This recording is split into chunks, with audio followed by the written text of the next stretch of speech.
Welcome to my channel pre exam training. जैसा कि आप लोगों को पता है, बीपीएससी ऑडिटर का एग्ज़ाम बीपीएससी कैलेंडर के अनुसार अप्रैल में ही है। तो अब टाइम नहीं बचा है। अगर आप सीरियस नहीं हैं तो प्लीज़ सीरियस हो जाइए। आप मेरे चैनल को सब्सक्राइब कर सकते हैं। यहाँ फ्री ऑनलाइन क्लास डेली कराया जाता है। यहाँ पे बकवास नहीं होता, सिर्फ स्टडी होता है। यहाँ पे सिर्फ स्टडी कराया जाता है। बीपीएससी के सिलेबस के अनुसार बीपीएससी में साइंस से 30 प्रश्न रहते हैं। तो आज हम लोग शुरुआत बायोलॉजी से करते हैं। बायोलॉजी के वे प्रश्न जो पिछले बीपीएससी में पूछ चुके हैं, आइए देखते हैं उनको किस तरह के प्रश्न बीपीएससी में पूछते हैं। पहला सवाल है, पुस्तक दी ओरिजिन ऑफ स्पीसीज किसने लिखी है? A Linnaeus, B Lamarck, Mendel, Darwin और ई ऑप्शन उपयुक्त में से कोई नहीं या एक से अधिक। इसका सही जवाब है डार्विन। आप ध्यान रखेंगे, इसको 65 बीपीएससी में पूछ चुका है, आप देख सकते हैं। आइए देखें अगला सवाल। मानव तंत्र में इंसुलिन किसका चयापचय मेटाबॉलिज्म नियंत्रित करता है? वसा, कार्बोहाइड्रेट, प्रोटीन, न्यूक्लिक अम्ल या ई ऑप्शन उपयुक्त में से कोई नहीं, एक से अधिक। ये भी 63 बीपीएससी में पूछ चुका है। इसका सही जवाब है बी, कार्बोहाइड्रेट। आप ध्यान रखेंगे, इंसुलिन जो है अग्नाशय से अंतःस्रावित होता है। यह हार्मोन या प्रोटीन है जो ग्लूकोज समस्थानक के नियमन में मुख्य भूमिका निभाता है।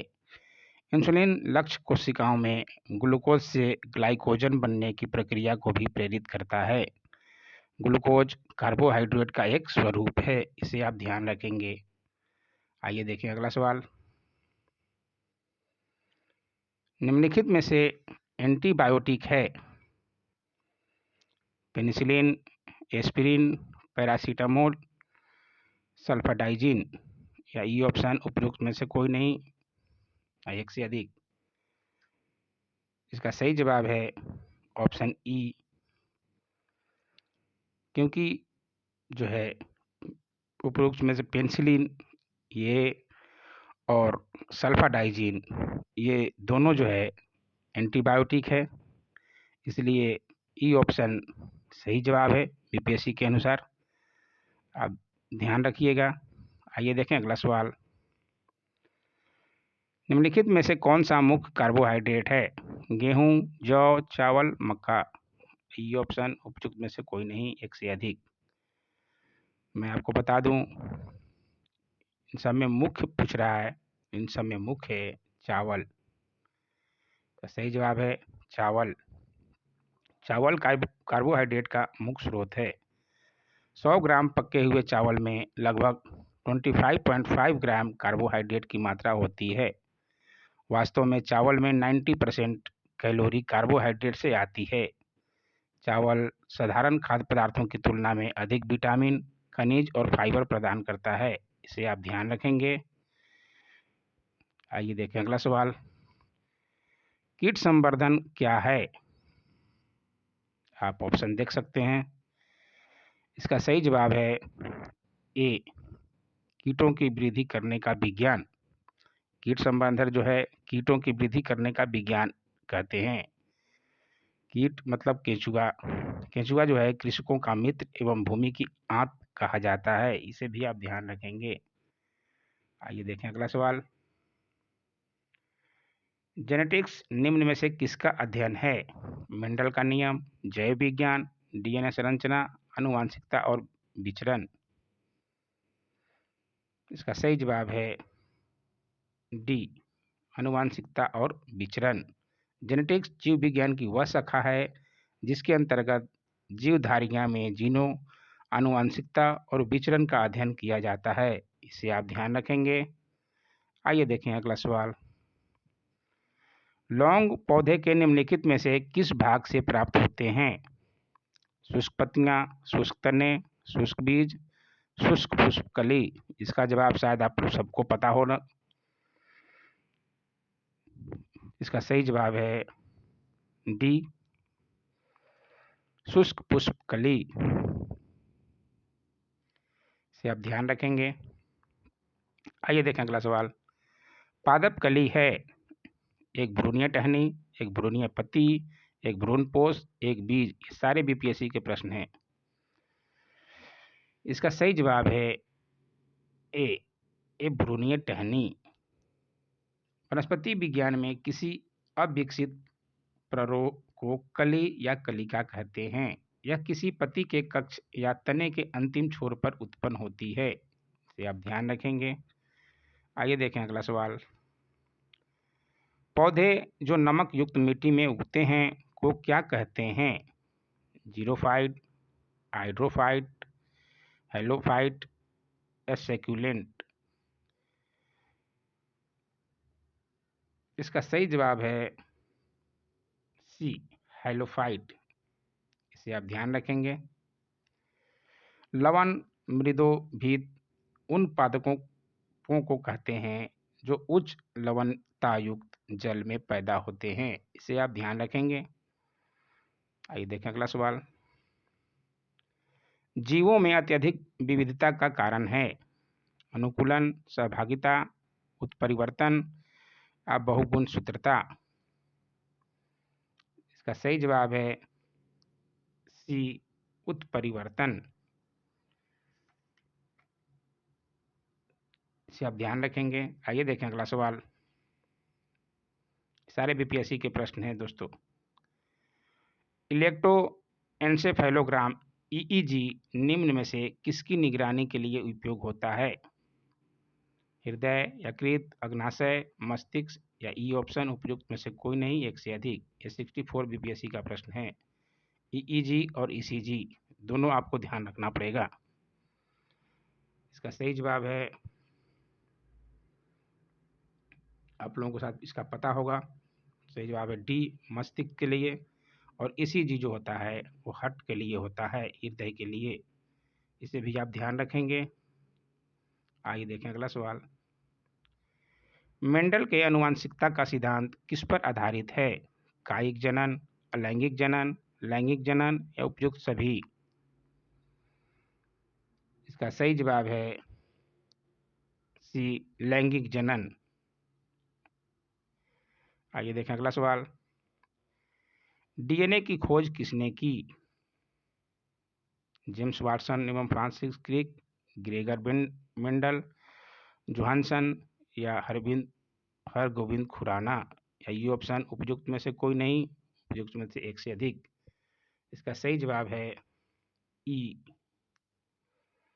ई किस लिए है? क्योंकि यह एक गलत धारणा है कि डॉक्टर जेम्स वाटसन और doctor Francis Crick, M Wilkinson और फ्रैंकलिन नामक वैज्ञानिकों ने डीएनए की खोज की थी। ये एक गलत धारणा है। वस्तुतः इस वैज्ञानिकों ने एक्सरे विश्लेषण द्वारा वर्ष 1953 में डीएनए का कुंडलीकरण विन्यास प्रस्तुत किया था। वास्तव में डीएनए की पहचान सर्वप्रथम वर्ष 1869 में स्विस रसायन शास्त्री फ्रेडरिक मिस्चर, आप नाम याद रखिएगा, फ्रेडरिक मिस्चर ने की थी। फ्रेडरिक ने इसे न्यूक्लिन कहा था। इसे आप ध्यान रखेंगे। फ्रेडरिक मिस्चर डीएनए की खोज की थी। इसमें ऑप्शन नहीं है, इसलिए ई ऑप्शन सही है। आइए देखें अगला सवाल। जीव कोशिकाओं में आनुवांशिक लक्षणों के नियंत्रण में निम्नलिखित में से कौन सा उत्तरदायी है? Enzyme, hormone, RNA, DNA. ये ऑप्शन उपयुक्त में से कोई नहीं है, एक से अधिक। ये भी बीपीएससी 2016 में पूछ चुका है। इसका सही जवाब है डी, डीएनए। आप ध्यान रखेंगे। आइए देखें अगला सवाल। यकृत एवं मांसपेशियों में ऊर्जा जमा होती है कार्बोहाइड्रेट के रूप में, वसा के रूप में, प्रोटीन के रूप में, ग्लाइकोजन के रूप में। इसका सही जवाब है डी, ग्लाइकोजन के रूप में। इसे आप ध्यान रखेंगे। शरीर की कोशिकाओं को कार्य करने के लिए ऊर्जा की आवश्यकता होती है। यह ऊर्जा शुगर, वसा, प्रोटीन की रासायनिक क्रियाओं से प्राप्त होता है। शुगर शरीर में ग्लूकोज में परिवर्तन हो जाता है। इसे आप ध्यान रखेंगे। आइए देखें अगला सवाल। मानव शरीर में होता है लगभग 70% पानी, 20 से 30% पानी, 10 से 20% पानी, 30 से 40% पानी। और ये ऑप्शन आप देख सकते हैं, ये भी 64 बीपीएससी का प्रश्न है। इसका सही जवाब सबको पता होना चाहिए, 70% पानी होता है शरीर में। आइए देखें अगला सवाल। निम्नलिखित में से कौन सा विटामिन प्रतिस्कंदन विषों के प्रति विष प्रतिकारक के रूप में प्रयोग किया जाता है? Vitamin A, vitamin D, vitamin E, vitamin के।